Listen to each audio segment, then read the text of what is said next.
Hello, third graders. I hope that you were able to work on your reading workbook pages 143, 144, and also 147, 148. I'm going to go through those four sides with you right now, and as you can see, I actually already have some things written just to speed up the check-in.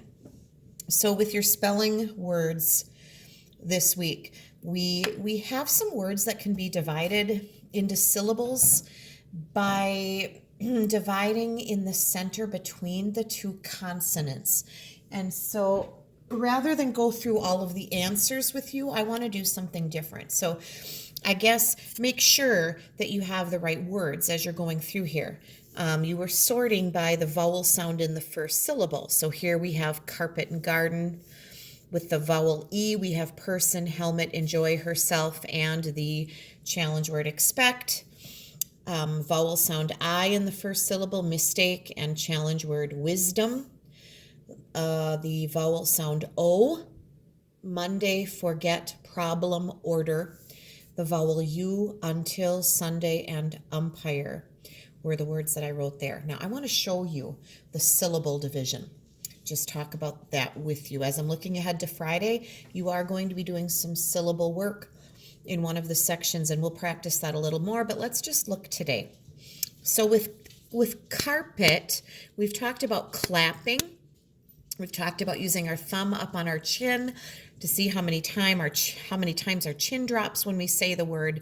When I see carpet, I can easily see two syllables, and I'm just using that blue to show you. Carpet, garden, person, helmet, enjoy, herself, expect, mistake, wisdom, Monday, I have a sad puppy, forget, problem, order, until, umpire, and Sunday. So hopefully you were able to sort those words correctly, and then I just wanted to take a minute and show you the way to divide those into syllables. Now, while I go let my sad little Chelsea puppy out, I'm going to flip this and let you look at the answers. Check them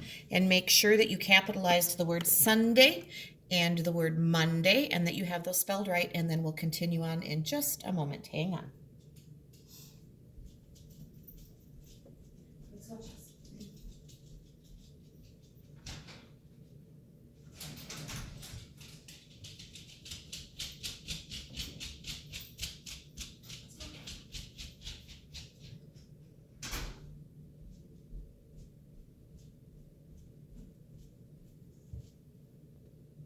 All right, I'm back. Two puppies went out the door, so pretty soon they'll want back in, right?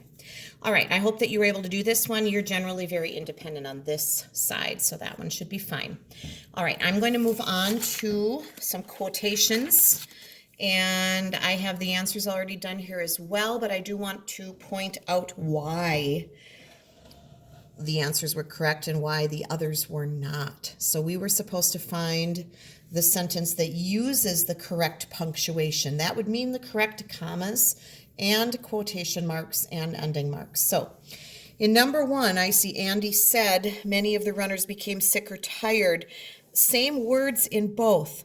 But what I'm noticing is that there was absolutely nothing added in the middle here as far as a comma after who said it and quotation marks added. So we have to go with the first one, letter A. In number 2, if you look for the difference, I see a comma here, and I know that there should be a comma here. There's one missing there. So we'll go with letter B. In number 3, I see quotation marks in different places. His father, and then a quotation mark, said. Now that's a problem because his father said is telling you who said it. Remember, we only put quotation marks around what's actually being said out loud. And what is being said out loud here is he had worked for this since he was a little boy. So letter B would be the correct one there. Number 4. Missing the beginning quote on letter B. They have it up here. So letter A, letter A in number 4 is correct. Number 5. Look, they're crossing the finish line now, shouted the boy. Now, what is the boy actually saying? I think the boy is saying look. But in this sentence, it has look outside of the quotations, and that doesn't make sense.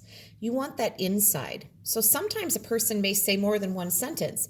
Look, they're crossing the finish line now. All of that should be in a set of quotation marks because the boy did say all of that. I hope that helps. And just remember, kind of keep track of these pages you're working on this week so that you can review them before Friday's test, because there is a section on quotation marks. Now, the last side, this is side 148. I should have written in cursive, but look at what I did. I went back and printed. Sorry about that. But this is a review. We have practiced putting in commas to show possessiveness or that something belongs to someone. And if you'll remember back, we learned that if you're talking about a plural noun, like more than one runner, more than one thing, if something belongs to more than one of those things, then the apostrophe comes after the S. And so as we go through, they actually tell you if it's Andy, a cousin, neighbors, that's plural. So they actually kind of tell you in parentheses, look at, there's a plural, runners, and fans is plural. So as we went through, Andy is one guy. So it's Andy apostrophe S. Andy's home is in Oklahoma. He runs in his cousin. So it's cousins apostrophe S neighborhood. Andy likes to run with the neighbors, children, plural. So S apostrophe. He times his running with his sister's stopwatch, one sister apostrophe S. One winner. The winner's prize is a huge trophy, apostrophe S. The runners' families all watch the race. We're talking about multiple runners, plural. S apostrophe.